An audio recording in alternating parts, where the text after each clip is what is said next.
On the planet Yagyu Prime, a runt predator named Dek is on a training session. He uses a variety of tools to travel the land until he enters a cave, where his scanner tells him that his brother is hiding nearby.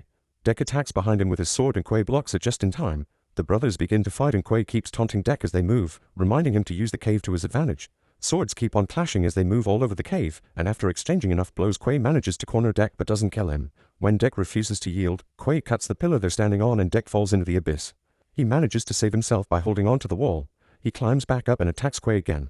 Later on their ship, Quay tells Dek it's time to choose a prey so he can earn his place in the Yagyu clan. Dek wants to go to Jenna, also known as the Death Planet, to hunt the unkillable monster Kalisk. Even their father fears it and that's why Dek wants to go after it. He's tired of his dad seeing him as a weakling. Quay doesn't approve, however Dek makes his vow.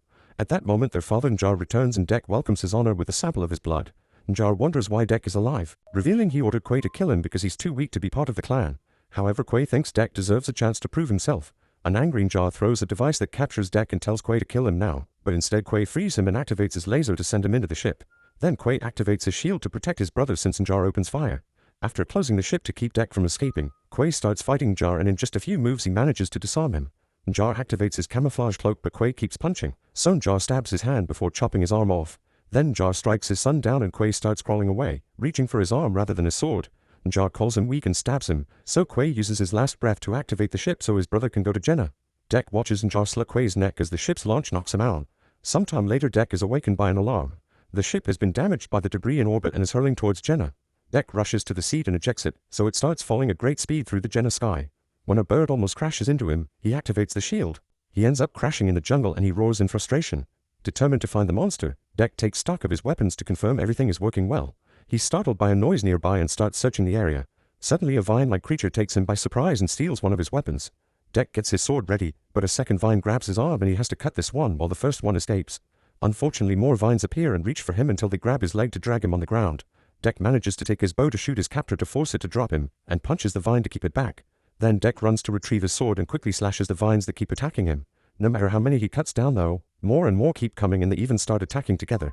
Dek quickly dodges a few blows and jumps on top of a vine to run on it, which helps him get to the top of a cliff. The vines can't reach him up there and now Dek has a good view of the planet, which looks terrifying. Afterward Dek washes his wound in a river and uses his scanner to find a medicinal plant that can serve as a bomb. On a leaf he finds a worm that starts growing red spheres and when he throws it away, it explodes.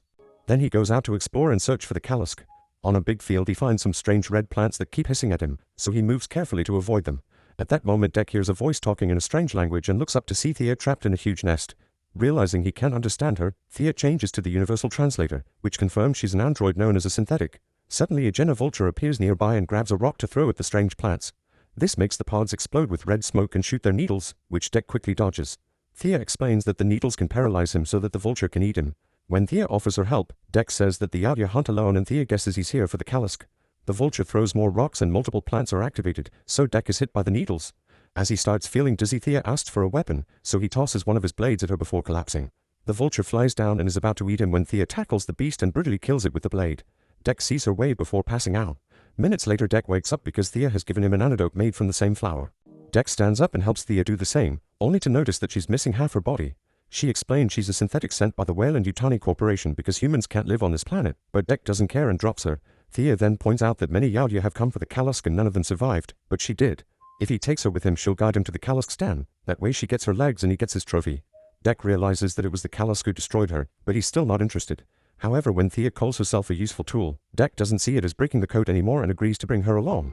While they travel, Thea never shuts up and keeps asking questions. At the river some peculiar worms begin shooting acid at them, so Dek carries Thea on his back to run faster. Unfortunately he finds the way blocked, and Thea uses the chance to teach him a lesson. She throws a sticky fruit on the ground and the creatures rush to eat it. Now they aren't shooting anymore. Once they leave the river, Dek cuts down a bunch of vines and ties Thea to his back to move more easily. In the evening they stop to camp for the night and Dek uses his device for light. Thea shares that her crew arrived on Jenna 2 years ago and she was trapped in the vulture's nest for almost 2 weeks. She had hoped that another synthetic named Tessa would come for her, and tells Dek that they have a higher sensitivity than other models. Dek sees sensitivity as a weakness but Thea thinks it's an advantage to understand other creatures. Thea used to be stuck in the lab but one day Tessa brought her out to explore. Unfortunately that was also the day that the Kalisk attacked them. Meanwhile at the crew's new base, it's revealed that Tessa looks just like Thea. She received severe damage during the Kalisk attack so now she's in a pod being repaired. Tessa keeps repeating Thea's name and remembering the incident, so the computer reminds her that her priority is to catch the Kalisk. The computer also detects the presence of a Yagyu and classifies him as a threat. When Tessa finally wakes up, she's told that Thea was captured by the Alia. In the morning, Dek goes out to hunt for food. He comes across a bone bison, which is usually Kalisk food. Dek tries to move ahead but has to move back when he discovers that this field is covered in razor grass. When Dek's about to throw his blade, a small creature jumps from a tree and lands next to the duo. Thea can't identify it and Dek roars at it, but the little guy just roars back. Then the creature starts chasing after the bison without issues because its hard skin isn't hurt by the razor grass. Furious about having competition, Dek starts jumping from tree to follow the bison too. The weight breaks a branch and the duo falls, so Dek pierces the tree with his blade and stops the fall right before they touch the dangerous grass. When the bison runs near them, Dek jumps on it and stabs it. However, the bison throws them off by using another tree. The small creature rolls ahead of them and a frustrated Dek tackles it to start a fight, which means Thea often gets smushed. The little guy has surprising strength, but after some struggle, Dek manages to grab it by its neck.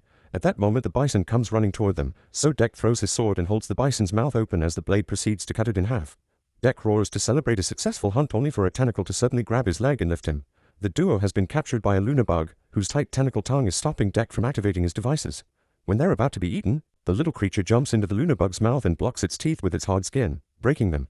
The lunabug is in so much pain that it spits them out and leaves by walking on the razor grass. Desperate for revenge, Dek cuts down a tree to use it as a bridge. The little creature is rolling down the field already and the lunabug captures it with its tongue, but at that moment Dek lands on its head. He stabs the monster with his sword and makes a large cut that finally kills it. Meanwhile, Tessa and her crew of synthetics are searching for Thea. They find Dek's pod before they're attacked by the vines. The crew quickly opens fire to slow them down, then they activate their flamethrowers to burn all the vines down. In the evening, Dek and Thea make camp again. The little creature is still following them and copying every move of Dek's because it's impressed by how he hunted the bison. Thea names it Bud while Dek shares the roasted meat. Thea asks Dek about his family, so he tells him what happened with his brother and father, but he refuses to accept he's grieving when Thea uses that word. He points out that Tessa counts as her sister, and Thea likes the concept. In the middle of the night, Tessa and her crew find Dek's ship, which crashed after he jumped down. There are many Yojda weapons that Tessa finds interesting, including a grenade that freezes her hand. The next morning Dek grabs Thea and leaves without Bud, insisting that he hunts alone and Thea doesn't count because she's a tool. Thea tells him about wolves and how they hunt in packs, but the alpha isn't the one who hunts the most, it's the one who protects the pack. Dek misses the point and says he'll be the alpha who kills the most. After finding a Kalisk fang near the river, the duo continues traveling in that direction and reaches Thea's base, which has been completely destroyed by the beast. Among dozens of synthetic bodies, Thea finds her legs. Thankfully, the repair machine still works and she can use it to reconnect both halves of her body, although the process will take a while. She thanks Dek for his help but also apologizes and tells him to leave because she's activated the beacon to call her crew. Thea explains her team is also after the Kalisk, so she can't let him kill it. Dek refuses to leave, saying he'd rather go down with honor than run like a coward. In the middle of the wreckage there's some spilled oil, so Dek sets it on fire to create a smoke cloud. The Kalisk soon appears and throws Dek down, damaging his sword. Dek uses a piece of metal as a shield and slides under the Kalisk to slice its belly, then he throws his small blade at its head and cuts its tail. However, the tail quickly regrows and the wounds close because the Kalisk has regenerative powers, which explains why it's considered unkillable. The monster captures Dek and throws it against the repair machine, which causes Thea's legs to fall off the table. When it grabs him again, Del cuts its tongue to free himself. The fight continues and Dek has to dodge several attacks while Thea tries to retrieve her legs. At that moment she sees a gun on the ground and opens fire at the Kalisk to distract it. Dek uses the chance to throw a chain at the Kalisk's mouth and activates a machine that starts rolling up the chain, which drags the beast back. Next Dek takes Thea's gun and starts shooting. When the monster attacks him with its tail, Dek dodges it and closes a storage unit door to trap it. Now he can run up the Kalisk's body and make a big jump above its head to successfully decapitate it. Sadly, this is still not enough to kill it and the head quickly reattaches itself to the body. The Kalisk holds Dek down with its hug paw and sniffs it. The smell it finds prevents it from attacking. The moment is interrupted when Tessa throws a grenade to freeze both Dek and the Kalisk so she can capture them. Sometime later, Dek wakes up strapped to a table in the crew's vehicle. Thea is in suspension mode because she's connected to the repair machine and Tessa has read all her logs. She doesn't understand why Dek's alive since the Yaoyo usually kill weak children and says that belonging to her company should be an honor for him. Then Tessa wakes up Thea and congratulates her for getting 2 specimens. She gives Dek a painful injection to experiment on him, so Thea tries to smoothly save him by pointing out he's a rod and therefore not ideal for science. She thinks they should keep his weapons and let Dek go. Tessa still wants a sample, so she connects 2 cables to his head that cause him lots of pain. A desperate Thea turns off the machine and tells Tessa they should be more than robots that only follow orders. In fact, she wants them to be sisters. However, Tessa reveals she didn't come back to rescue Thea, she came for the Kalisk. She agrees with the Yaoya's tradition of getting rid of the weak and calls Thea broken. At that moment Tessa gets a call from Earth, so she leaves to take it after ordering a guard to box Thea up. Since the guy can't speak Yaoya, Dek asks Thea to make him open one of his devices. Thea tells the guard that Dek's device is a map and when he opens it, his head explodes. Then Thea frees Dek and alarm is triggered, so more guards come to open fire at him. Thea opens the back door and Dek jumps into a waterfall to escape. Sometime later Dek finds his crashed ship and takes care of his wounds, however there are no weapons left. He considers leaving the planet, but he looks at his brother's helmet and remembers that the best wolf is the one who protects the pack. Deck returns to the jungle and starts gathering natural dangers to use as weapons, like blades of razor glass and the spikes from the red flowers. He also gets the acid worm by using the fruit. While working, he comes across Bud and smells its spit. He finally realizes that Bud is the Callusk's child and he was spared for smelling like it, so Deck covers Bud with his own spit instead. Lastly, he frees Thea's legs so he can follow them to their owner. At the new base, Deck appears wearing the bison bones as armor and throws acid at a guard to bring him down. The legs follow a signal from Thea, who is in suspension inside a box. When two guards try to attack the legs, Deck quickly defeats them with a whip made with vines and razor grass. Bud also helps by destroying a guard in seconds. The duo keeps sneaking around the base, bringing down any guard in the way so the legs can keep moving without interruptions. Meanwhile, Tessa is talking to the company and reports they'll go back soon with the Callusk. When asked about Deck, she tells them that he's dead. With his collection of natural weapons, Deck keeps destroying synthetic guards, sometimes fighting a few of them at the same time. Inside a lab, a guard manages to corner him so Deck breaks a glass cage and lets a vine sample kill him instead. When the legs find the box, they jump on a guard's neck and quickly kill him before opening the container. Thea awakes and celebrates, but she hears guards coming, so she pretends to be asleep again. The legs kick a guard to make him fall and Thea jumps out to fight him while the legs confront the second guy. Both body halves help each other in battle, and when a guard is about to hit the legs, they jump away and the blow destroys the other synthetic, who is being held by Thea. Then she holds up a small machine piece and the legs push the final guard's head on it to kill him too. Soon Deck finds the box too, but it's empty. A guard surprises him from behind, only for Thea to kill him with a shot. Her halves are finally back together and she's surprised to see Deck, who admits he came back for her like a proud wolf. Thea wants to leave, but Deck announces they must free the Callusk so Bud can be with its mother. Suddenly an alarm goes off and Tessa tells her men to speed up the launch of the ship with the Callusk while she investigates. A team of soldiers finds Deck, who activates the combustible worms to create a nice explosion that destroys all the synthetics in one go. Then Tessa appears inside a battling suit and shoots Deck with a laser she stole from his ship, which kills his acid worm. She uses the suit to bring down structures and pulls out a huge saw, but Deck dodges it all. In the main ship, Thea tries to access the Callusk but the cage is locked. When a guard comes by, she fails to impersonate Tessa so she smashes the guy's head on the cage instead. Then she uses his eyes to open the lock.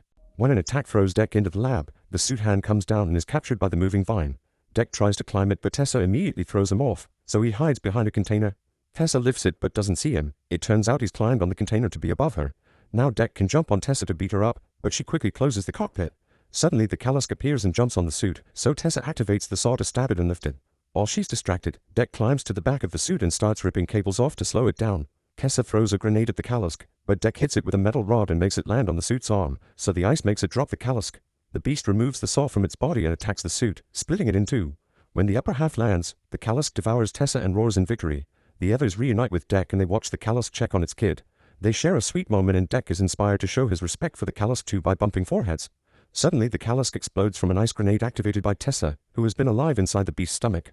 She emerges from the rubble and tries to attack Thea, only for Deck to stab her from behind, finally killing her. He takes back his device and Bud rips off her head. Sometime later Deck returns to Yaoya and presents Tessa's head to his father. Jar still thinks he's a disgrace and sends out two guards to kill him, but Deck moves fast and easily kills them first. Then Deck fights Jar, who hides with his camouflage cloak. Deck activates the ship's engine to create a sandstorm that allows him to see his father's location and cuts his arm off to stop him. Then he captures him with a cage device. When Deck symbolically stabs his dad's helmet, Jar takes it off and says that Del can join the clan if he shields. However, Del says he already has a clan before a grown-up Bud eats Jar's head. Thea congratulates him while Deck takes his father's cloak. At that moment another ship appears and Deck says it's his mother.